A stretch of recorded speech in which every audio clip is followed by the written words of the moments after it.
Graça e paz, irmãos. Eu convido a igreja a abrir a Bíblia no livro do profeta Ezequiel, no capítulo 37. Logicamente, vamos ler um trecho do profeta que todos nós conhecemos muito bem, mas vamos começar no primeiro versículo. Profeta Ezequiel, capítulo 37, onde está escrito assim: veio sobre mim a mão do Senhor, ele me levou pelo Espírito do Senhor e me deixou no meio de um vale que estava cheio de ossos e me fez andar ao redor deles. Eram muito numerosos na superfície do vale e estavam sequíssimos.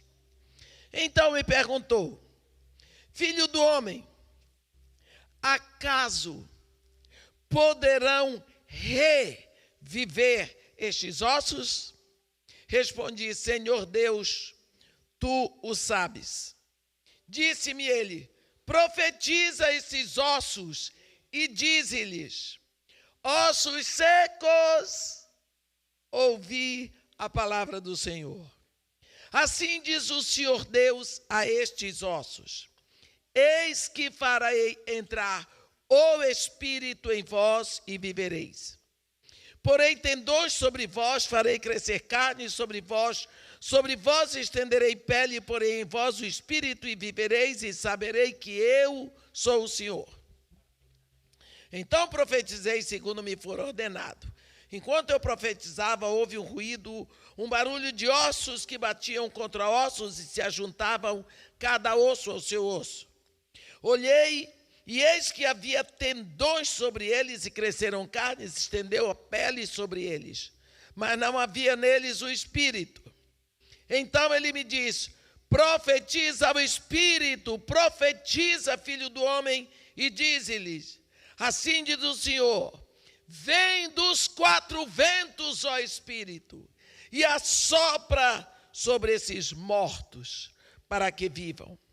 Profetizei como ele me ordenara, e o Espírito entrou neles, e viveram e expuseram de pé um exército sobremodo numeroso. Amém. Aqui nós temos um momento em que o profeta Ezequiel nos conta o que se passou com ele, o que ele viu e o que ele fez. Ele diz: veio sobre mim, indicando que veio de cima. A mão do Senhor. Ele dá aqui uns movimentos que eu gostaria que você seguisse. Primeiro, ele me levou. Ele me levou pelo Espírito do Senhor e me deixou e me fez andar e me perguntou. Aqui nós precisamos ver o que acontecer. Ele me levou e me deixou no meio de um vale que estava cheio de ossos. Às vezes nós pensamos que o ministério profético é um ministério fenomenal, maravilhoso. Não é não, meu irmão. Eu não sei se você já observou que todas as vezes que um anjo aparece para uma pessoa, ele diz: não temas. Então, é porque é alguma coisa que a pessoa se apavora. Não é difícil, não é fácil, porque a visão espiritual é muito difícil. Pensa esse profeta, pensa que é você, que de uma hora para outra você é levado em espírito para onde? Deus deixou o profeta no meio de um vale que estava cheio de ossos, e não eram ossos de frango, eram caveiras humanas. Pensa aí, se você queria. Ele deixa assim no meio de um vale, quanto tempo eu não sei, ficou lá o profeta de uma hora para outra. Depois, ele fez o profeta andar ao redor. Para quê? Andar ao redor. Para quê? para o profeta tomar conhecimento, para ele imaginar, para ele analisar, para ele ter noção do dano, quanta morte, quanta dor. E quando o profeta andou e analisou, o profeta chegou a uma conclusão: eram muito numerosos na superfície do vale e estavam sequíssimos. Aqui nós precisamos parar para ver. Nós somos brasileiros e todos estudamos. Nós aprendemos que quando o adjetivo vai para o superlativo, absoluto, sintético, é porque não tem mais jeito. Quando diz está seco, ainda pode secar mais. Mas quando diz sequíssimos, não tem mais jeito. Por isso, o nome de Deus vem sempre Santíssimo, Altíssimo. No hebraico eles usam um supermercado, Senhor dos senhores, Santo dos santos, Rei dos reis, é o superlativo sintético. Mas em português nós dizemos Santíssimo, belíssimo, horribilíssimo, quer dizer, não tem mais jeito.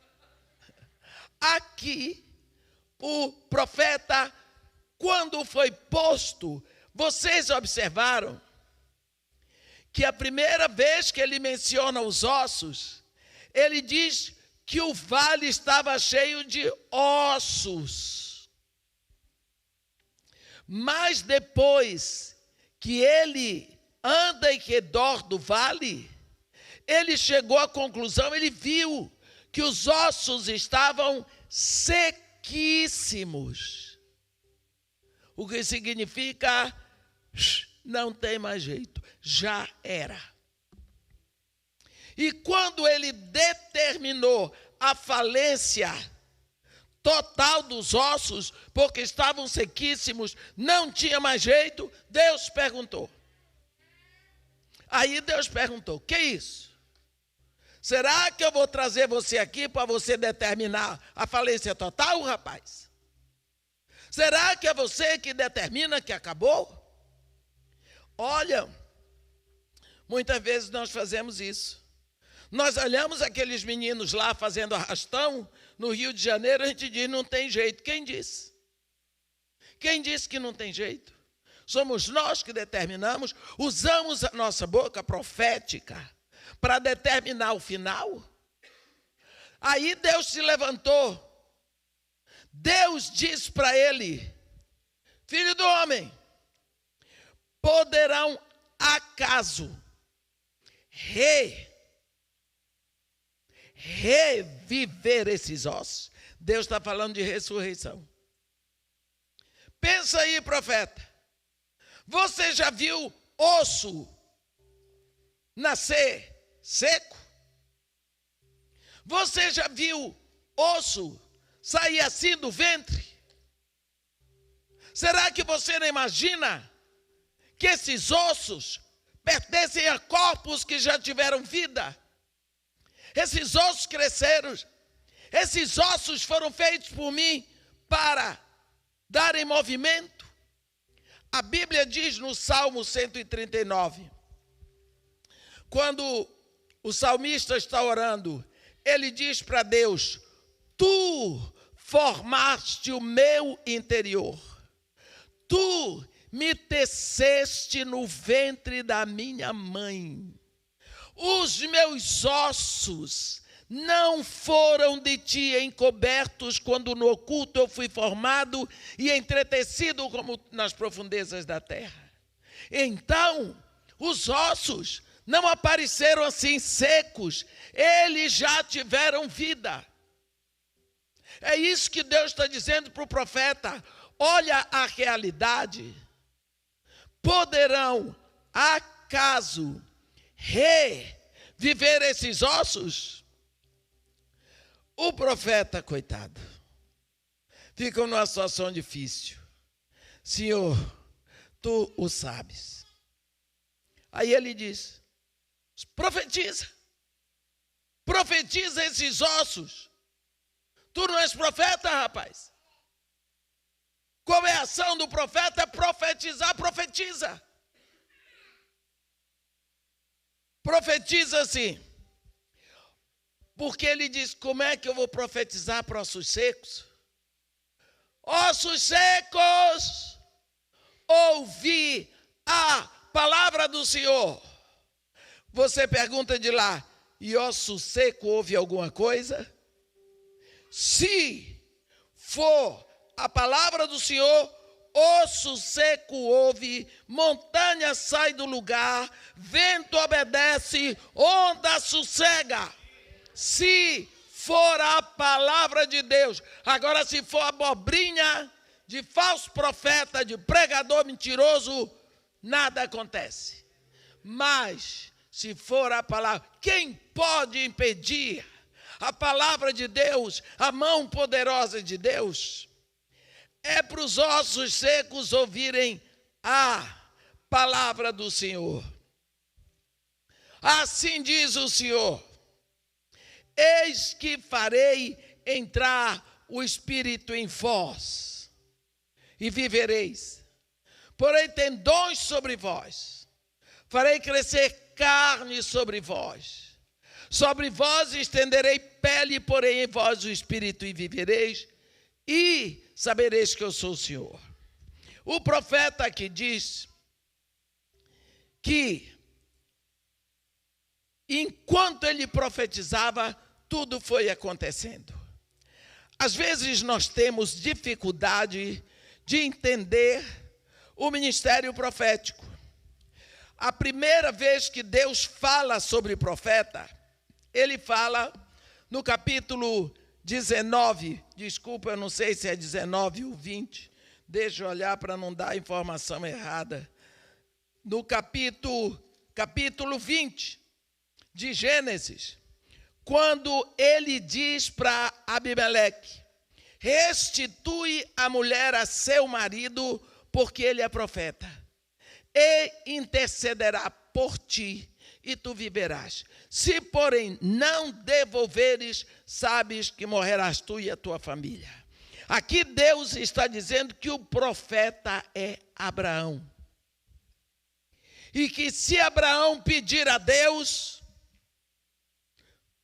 por Abimeleque, Deus vai fazer o que Abraão pedir. É Deus que está dizendo. Aí você diz, mas Abraão profeta? É Deus que está dizendo. Quem sou eu para dizer que não? Mas qual a profecia de Abraão? É a maior profecia da Bíblia. A profecia de Abraão cobre toda a Bíblia e a eternidade. Ele profetizou o Cordeiro. Lá no capítulo 21 de Gênesis, quando Deus diz para ele: vai à terra de Moriá, lá sobre um dos montes, sacrifique em holocausto a mim, o teu filho único que amas. Ele foi. Quando chega no capítulo 22 de Gênesis, você vê no versículo 5, ele dizendo para os servos: ficai aqui com o jumento, eu e o menino subiremos, e havendo adorado, voltaremos. No meio da subida, Isaque diz para ele: pai, eu tenho a madeira, tu tens o fogo, mas e o cordeiro? Onde está o cordeiro para o holocausto? Como vamos sacrificar sem cordeiro? E ele diz: Jeová Jiré, o Senhor proverá para si o cordeiro. E Deus começa provendo o cordeiro ali. Ele tira Isaque do altar da morte e coloca um cordeiro para morrer no lugar de Isaque. É um cordeiro substituindo um na morte. Depois nós vamos ver um cordeiro por uma família na Páscoa, na saída do Egito.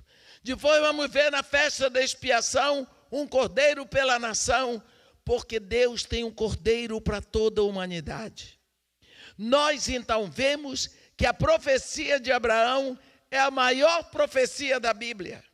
Mas a característica que Deus dá ao profeta é que o profeta é intercessor.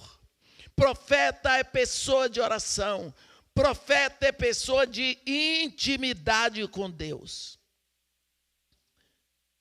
Restitui a mulher a seu marido, porque ele é profeta.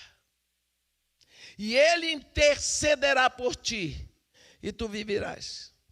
Se, porém, não devolveres, sabe que morrerás tu e toda a tua casa. Aqui está o profeta, sem saber como agir. Mas ele tem que obedecer, e ele profetiza segundo Deus mandou. E ele começa a ver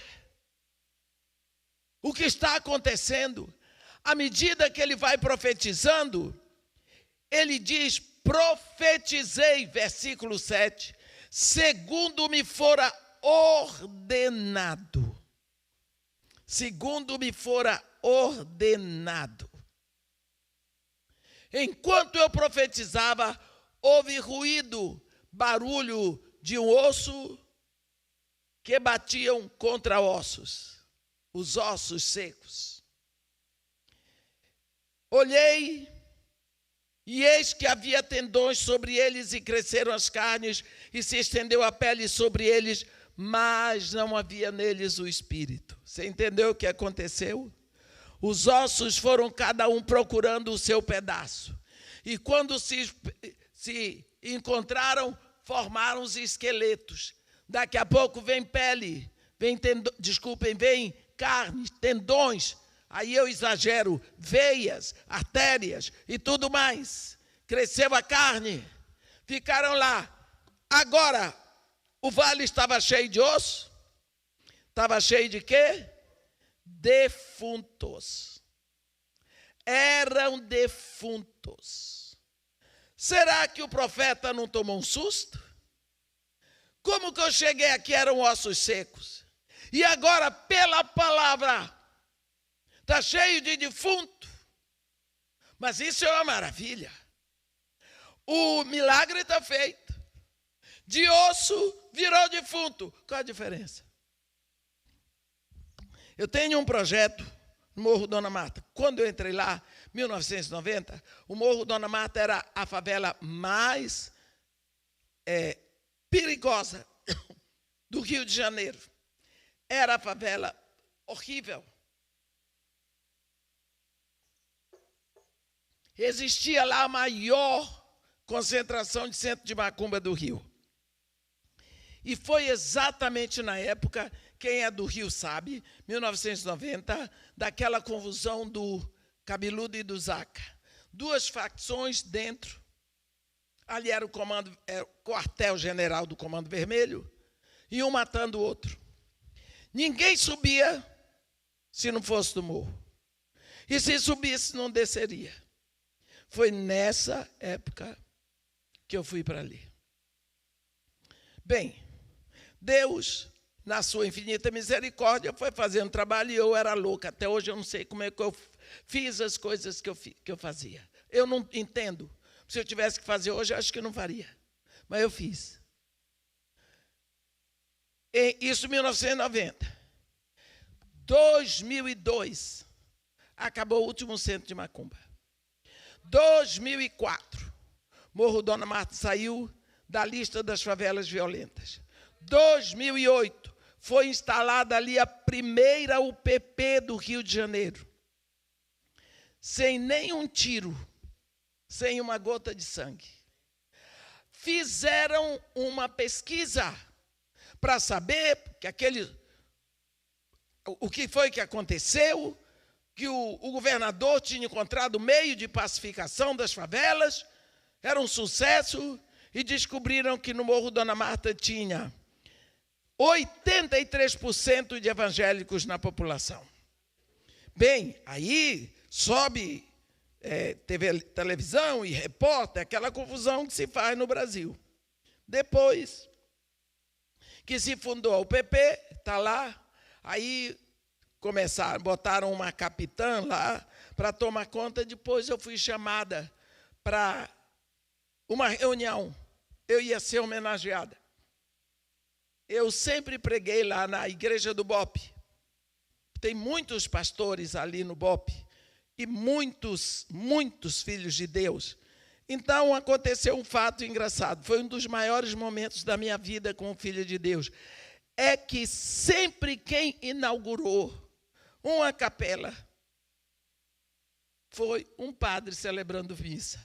Construíram a igreja nova do BOP e eu fui chamada para pregar na inauguração. Olha a diferença, como cresceu o evangelho. Eu só olho isso. O trabalho de outros ali dentro, o que fez. Porque aquele não foi o meu trabalho. Foi o trabalho de Deus através daqueles irmãos ali. Mas eu fui chamada. E entre as coisas que falaram do trabalho do meu projeto, da casa de Maria e Marta. E aí ele disse: irmã, olhe o resultado do seu trabalho. 83% de evangélicos no morro. E eu não sou a pessoa mais delicada. Não sei se vocês já notaram. Eu sou uma pessoa, eu digo que eu sou um tronco de aroeira invernizado. Eu disse, com certeza, esse é o resultado do meu trabalho. 83% de evangélicos. Depois de 20 anos de trabalho aqui, é o resultado do trabalho de Edmé Williams. Porque se fosse do Espírito Santo, as moças evangélicas não estariam casando grávidas, não estariam engravidando solteiras, se fosse o trabalho do Espírito Santo. Mas como é o meu? Jesus Cristo, quando ele ressuscitou, ele diz, toda autoridade me foi dada nos céus e na terra. Vamos ver isso aqui. Lá no início do Gênesis, a Bíblia diz, no princípio criou Deus os céus e a terra. Pronto. Salmo 115, versículo 16 diz, os céus são os céus do Senhor, mas a terra deu a ele aos filhos dos homens. Então, os céus são de Deus, a terra é do homem. Quando Jesus Cristo ressuscita, ele diz, toda autoridade me foi dada nos céus e na terra. Eu sou o Senhor dos céus e da terra. Eu queria que você imaginasse isso. Tem um homem, igualzinho a você, com esse corpo assim bonito, só que transformado, sentado, entronizado à direita de Deus. Homem. E ele diz com toda essa autoridade, ele diz, portanto, ide, fazei discípulos. Fazei discípulos de todas as nações. Ele não mandou fazer evangélicos. Ele mandou fazer discípulos. Olha, eu ando muito, mas está difícil encontrar discípulos. Eu tenho encontrado muito evangélico. Eu tenho encontrado evangélico demais. Mas discípulos está difícil de encontrar. Porque o discípulo, ele aprende com o mestre, ele aprende do mestre, ele tem a mente de Cristo. Ele vive para agradar ao Pai. Ele tem uma vida diferenciada. O evangélico, ele tem jargões. Aleluia! Glória a Deus! Eu tomei um táxi no aeroporto Santos Dumont e ia para casa. Quando nós entramos em Copacabana, uma bicicleta atravessou e o motorista, ó seu incircunciso! Eu pensei, esse é evangélico. Você já ouviu? Próxima pergunta, o senhor é evangélico? Sou. Como é que a senhora sabe? Ou então diz, aquela Jezabel está xingando a mulher de Jezabel. É evangélico. Né? Então, nós estamos com um problema. Nós estamos nessa situação. Eles saem de ossos secos e viram defunto. Eles têm aquele banho. E você diz, o trabalho está feito. No 83% da favela, culto na praça. Mas cadê os discípulos? Nós precisamos saber que Deus não quer um trabalho pela metade. Você não pode ficar em cima do muro, que quem está em cima do muro é alvejado dos dois lados. Deus, o plano de Deus para nós, meus irmãos, não é salvação. A Bíblia diz que Deus nos escolheu em Cristo antes da fundação do mundo para sermos santos e irrepreensíveis perante Ele.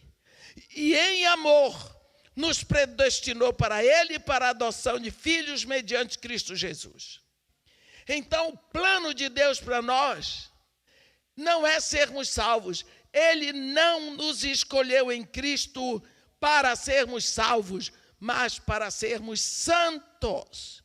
Mas, como ninguém pode ser salvo, ser santo, sem primeiro ser salvo, e só quem podia nos salvar era Ele, Ele vem lá, Ele nos salva, nos dá o Espírito para sermos santos.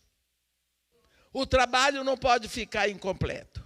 Aqui você vê, o profeta profetizou, os ossos ficaram cobertos, viraram esqueletos e agora são defuntos. Tem aparência de que estão dormindo. Então a aparência de que vive. É só aparência ali. Daqui a pouco está tudo cheirando mal. E o profeta ficou satisfeito. Eram defuntos. Que nem o evangelismo quando você não procura santificação. Ah, todo mundo aceitou Jesus, é? Qualquer pessoa que você ofereça quer ser salvo. Lembra do carcereiro, lá no capítulo 16 de Atos? Assim que ele viu que todos os presos estavam ali, ele perguntou para Paulo, que devo fazer para ser salvo? Todo mundo quer ser salvo. Aí Paulo respondeu para ele, crer no Senhor Jesus. Consequência, serás salvo, tu e a tua casa. Quer dizer, primeiro ele tem que ser o seu senhor, o seu dono, o seu proprietário. Você tem que ter consciência e conhecimento de que você se rendeu, que você se entregou, que ele pagou o preço por você, ele é seu dono. E então, porque ele é o seu dono, ele salva você, porque ele salva o que é dele. Aqui está. Parecia que estavam vivos. O profeta parou. Ele disse, então está tudo bem. Eu estou aqui. Já fiz o trabalho. Já profetizei. Os ossos já não são mais ossos. Houve o mover. Deus fez um trabalho maravilhoso. Transformou os ossos em esqueletos, depois em defunto. Ó, está aí, ó, o milagre está feito. Não. Deus não compactua com a morte. Então, Deus diz, profeta, profetiza o Espírito. Profetiza, ó filho do homem. E o profeta tomou um susto de novo. Hein? Profetiza assim. Vem dos quatro ventos, ó Espírito, e sopra sobre esses mortos para que vivam. Olhe bem, o profeta agora aprendeu, Deus ensinou para ele. Olha, profeta, eles têm aparência de que vivem, mas estão mortos. Mortinhos. Foi Deus que disse para o profeta. Profetiza assim: vem dos 4 ventos, ó Espírito, e assopra sobre esses mortos, para que vivam. Ele diz: profetizei como ele me ordenara. 4 ventos. Quantas vezes você lê na Bíblia sobre esses 4 ventos? Não é? Muitas vezes. Vento norte ou setentrional, vento sul ou meridional, vento leste ou oriental, vento oeste ou ocidental. Vamos ver por que o Espírito sopra em 4 ventos. Qual é a ação do Espírito quando sopra como vento oriental? O vento oriental é um vento leste, é um vento que destrói, que seca, que mingua. Você vê isso lá em Gênesis, no sonho de Faraó. Lá em Gênesis 41, no versículo 6, a Bíblia, quando o Faraó diz do sonho dele para José, ele diz que as primeiras espigas eram cheias, eram viçosas, eram bonitas, mas vieram 7 que eram mirradas, crestadas do vento oriental. Porque o vento oriental seca. Qual foi o vento que secou o Mar Vermelho? O vento oriental. Deus soprou um vento que abriu o caminho, porque ele foi secando a água onde ele passou.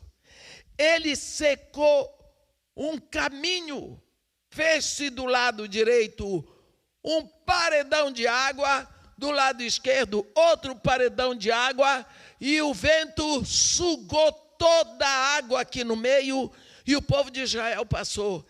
Vento oriental, vento leste, ele mingua, ele seca, ele cresta.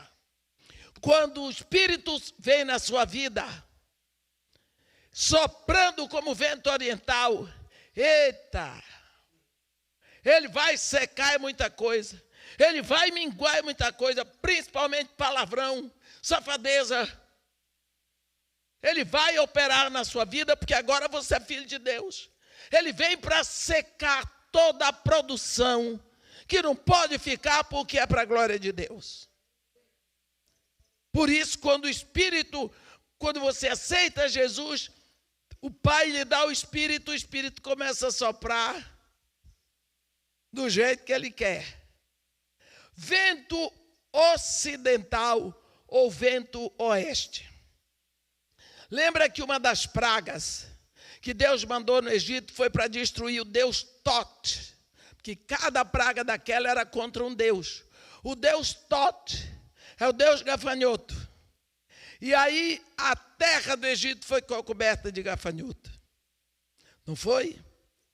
E acabou com a plantação. O faraó não sabia o que fazer. Teve que Moisés interceder. A Bíblia diz, lá em Êxodo 10, no versículo 19, eu vou ler para você, porque eu não sei, vocês estão tão quietinhos. Êxodo 10, está escrito o que o vento fez. O vento oeste.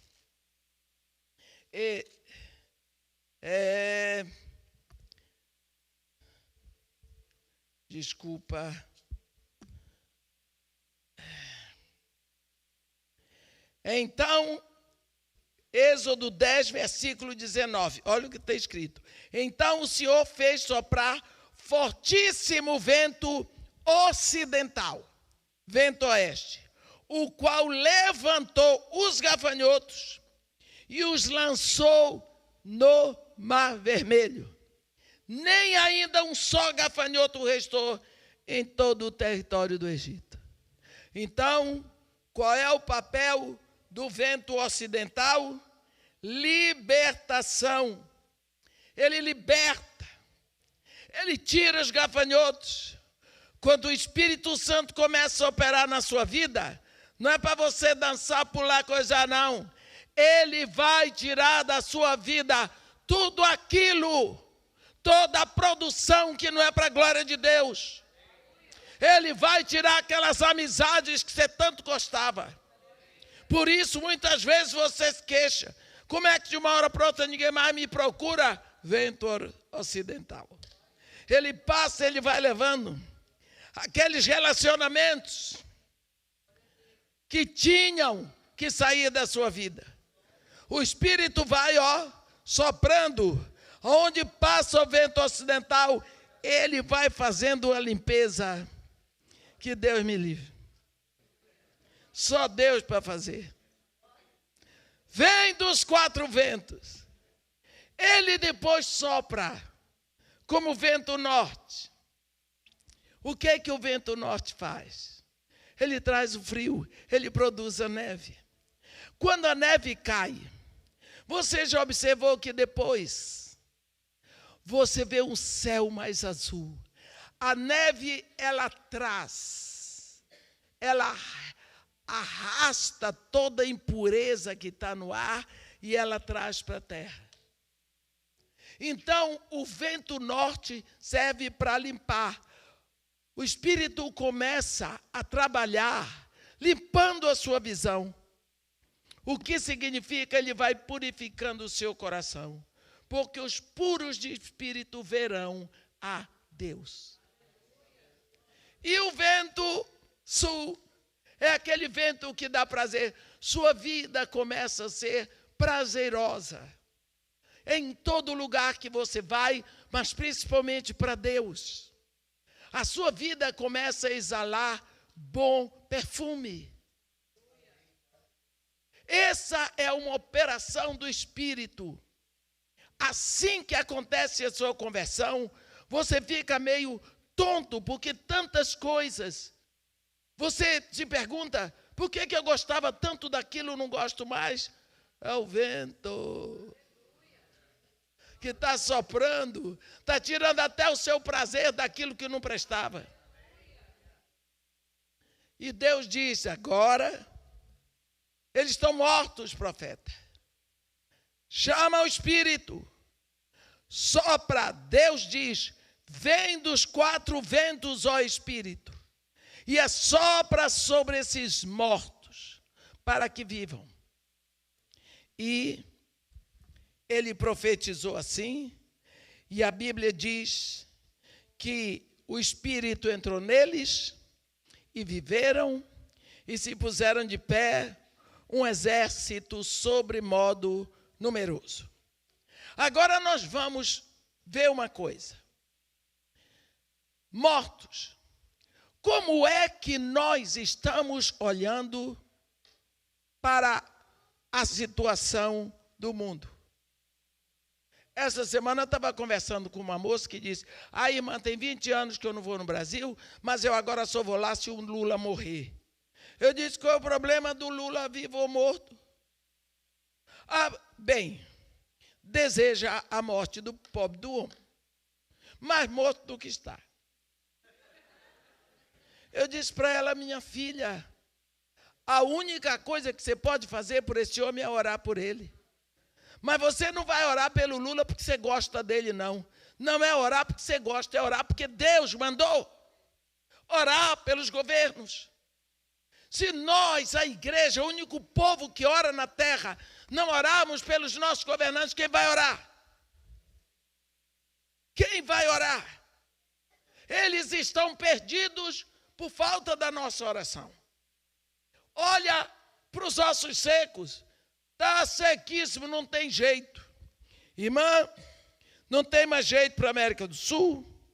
não tem mais jeito para o Brasil e começa a amaldiçoar. Como que não tem jeito? Eu não estou preocupada com o mundo. Eu estou preocupada com aqueles que têm que ouvir o Evangelho para se renderem a Jesus Cristo.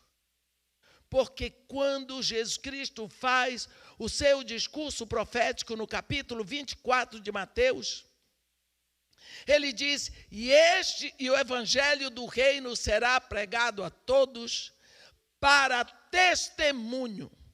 Então virá o fim. Todos aqueles que têm que ouvir, vão ouvir. Para terem a chance de rejeitar ou aceitar. Vocês devem ter visto nos jornais um momento terrível da polícia numa daquelas incursões naquela favela Pavãozinho, na zona sul do Rio, em Copacabana.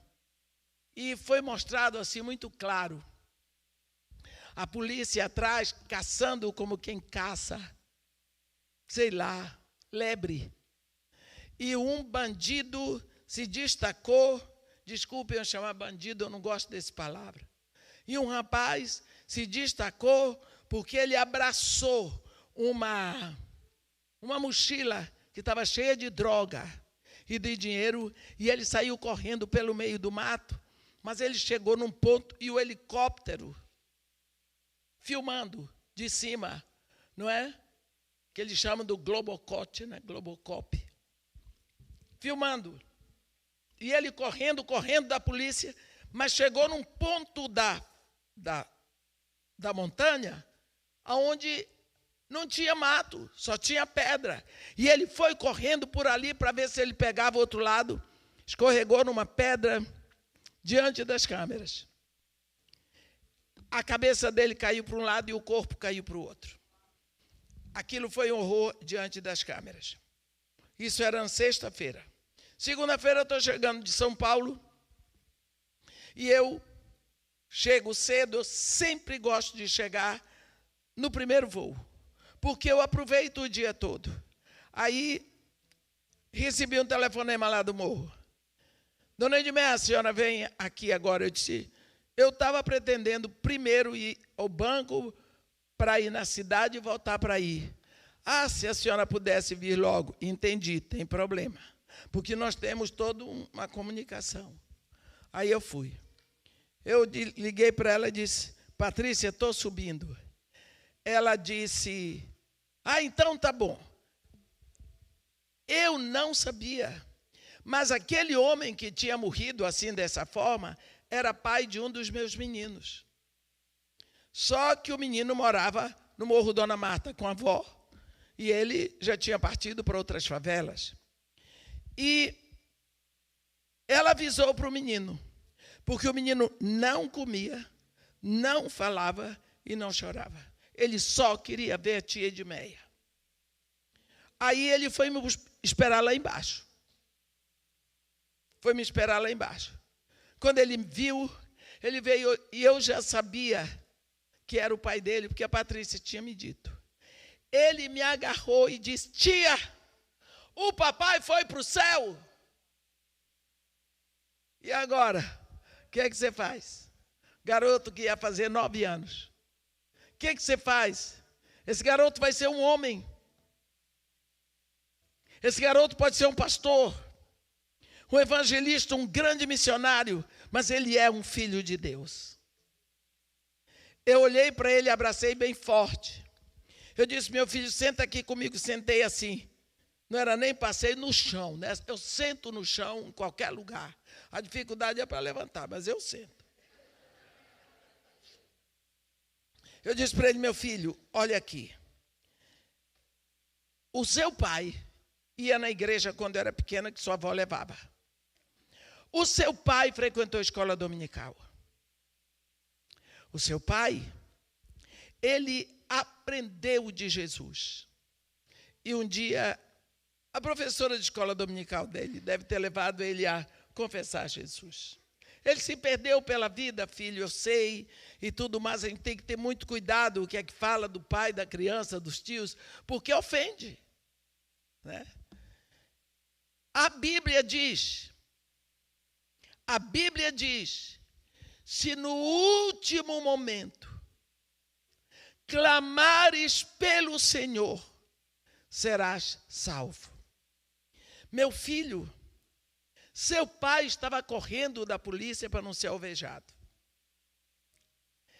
Enquanto ele corria, policiais atrás dele, cães atrás dele, acuado daquele jeito, você acha que ele clamou por quem? O menino deu um grito: "O papai foi para o céu!" Ele me abraçava e ele começou a chorar. Ele entendeu, lógico, que ele clamou por Jesus. Por quê? Porque ele ouviu falar de Jesus. Esse menino hoje é pastor numa igreja lá na Zona Norte. O papai foi para o céu. Ele entende, e entendeu naquela hora, que é preciso ouvir. O nosso papel é pregar Jesus, pregar a graça e o amor de Deus, para que as pessoas conheçam essa mensagem de vida, de esperança para a salvação. As pessoas precisam receber essa mensagem de vida, não é de condenação. As pessoas precisam ouvir que Deus as ama e que entregou seu Filho para estar com elas. As pessoas precisam saber que não são elas que vão atrás de Deus, que é Deus que vem atrás da gente. Lá no Éden, a Bíblia diz que Deus vinha pela viração do dia para se encontrar com Adão e Eva. Que momento! Os dois se abasteciam em Deus, se deleitavam em Deus. E quando Deus ia embora, a vida daquele casal era uma contínua expectativa pela próxima visita. Na hora que eles pecaram, eles se viram nus. Eu pergunto a Adão: por que você não gritou por Deus? Por que você não gritou? Eva, por que você não gritou? Não, os dois correram para se esconder atrás de uma árvore. Não gritaram. Eles sofreram a separação. Não gritaram por Deus. Se viram nus, não gritaram por Deus. Quem veio atrás? Deus. Adão, onde estás? Ouvi tua voz no jardim, mas porque estava nu, tive medo e não me escondi. O mesmo Deus que ontem a presença causava deleito para eles, hoje causa medo. Eles não gritaram a dor da separação. Olhe isso. Olhe bem isso. Chega lá na cruz. O que foi que Jesus gritou? O grito que eles não deram. O grito que você nunca pôde dar. O grito que eu nunca pude dar. Eli, Eli lama sabachthani. Deus meu, por que me abandonaste? Este é o grito que Jesus dá em lugar de todos nós, porque nós nunca sentimos, nós nunca sofremos a separação de Deus, porque nunca estivemos lá junto. Mas Adão podia ter feito e não fez. Jesus vai fazer. É preciso que as pessoas conheçam. É preciso que as pessoas saibam desse Deus que vem buscar, que vem pagar um preço para nos ter com Ele de novo. Você vê no capítulo, depois que Deus tira o povo do Egito, no capítulo 25 de Êxodo, Ele diz para Moisés, Moisés, diz ao povo de Israel que me traga oferta. esta é a oferta que deles recebereis. Aí ele dá aquela lista: ouro, prata, bronze, estofa azul e púrpura e carmesim, pelos de animais marinhos e peles de cabra, madeira de acácia. E lá no final ele diz: e me construirão um tabernáculo, para que eu possa habitar no meio deles. Olha Deus querendo ficar no meio do povo. Porque o plano dele é morar dentro de você. Esse é o plano. Gente, se esse mover de Deus não dá para ser pregado, por que é que nós não estamos anunciando o prazer que Deus tem de perdoar? Por quê? Lá, em Lucas 15, eu digo que é o capítulo das coisas perdidas e restauradas. Jesus conta 3 parábolas. Quando ele fala de perda e restauração de vida, ele fala do pastor com sua ovelha perdida. Perda e restauração de valores, ele fala da dracma perdida. Perda e restauração de relacionamentos, ele fala do filho pródigo. Mas ele diz uma coisa que, fora de série, ele diz: há muito mais festa no céu por um pecador que se arrepende na terra. Mas o mais lindo é que ele diz: há muito mais festa no céu diante dos anjos de Deus por um pecador que se arrepende na terra. Meu irmão, você entendeu o que é isso? A festa é diante dos anjos de Deus. Não são os anjos que fazem a festa. Quem faz a festa é Deus. Ele festeja um pecador que se arrepende na terra.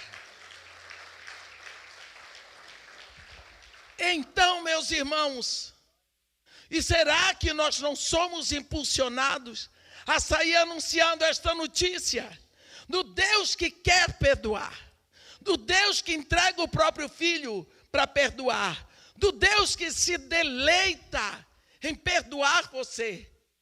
O que Deus quer, meus irmãos, é perdoar.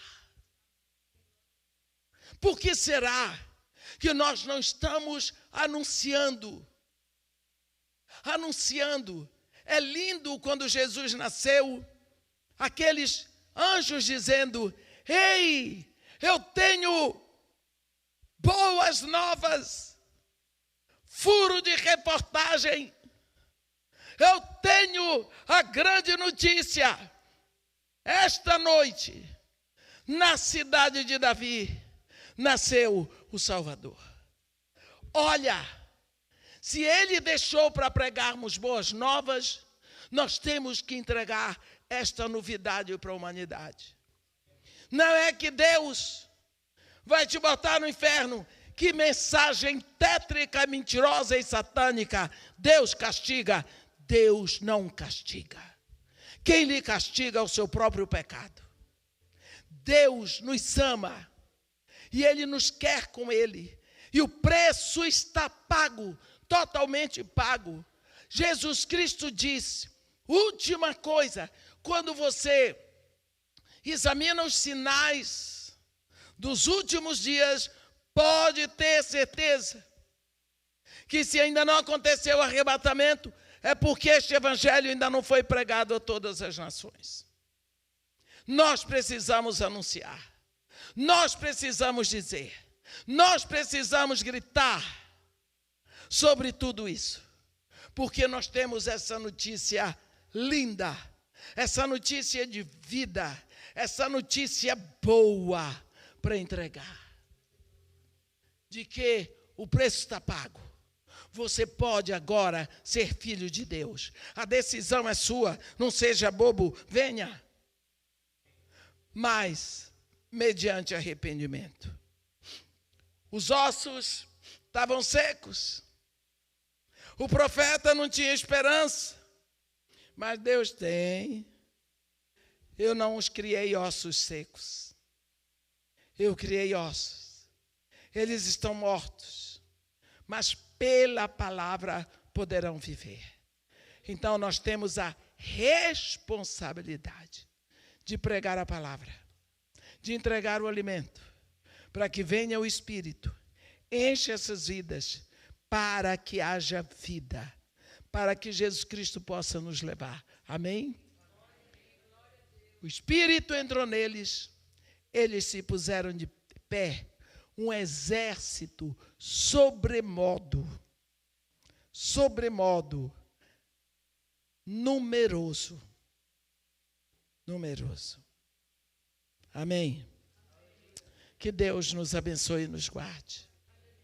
Que faça resplandecer o seu rosto sobre nós. E tenha misericórdia de todos nós. Ó Senhor, Deus nosso Pai, desde toda a eternidade, o Senhor é Deus. O Senhor criou os céus e a terra e todos os universos visíveis e invisíveis.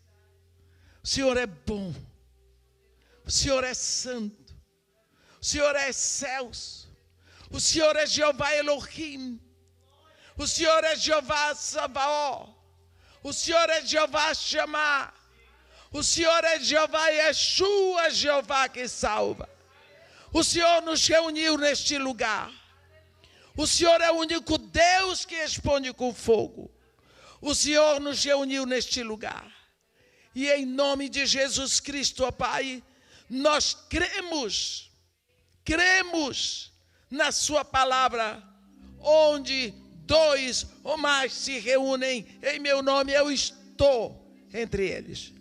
Portanto, nós queremos neste momento, com a palavra que sai da nossa boca, abençoar esta cidade, abençoar esta igreja, abençoar esse país, pedir, ó Pai, que venha a tua palavra, que venham filhos teus para entregar a palavra e que o Espírito possa entrar nos mortos espirituais, para que eles vivam, para que se levante o exército de filhos teus, que estavam mortos como nós já estivemos, mas que hoje estejam vivos.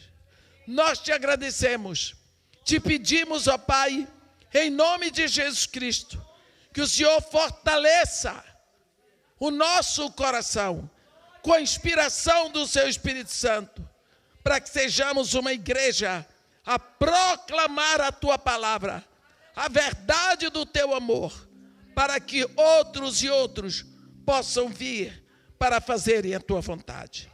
Isso nós pedimos e te agradecemos em nome de Jesus. Amém.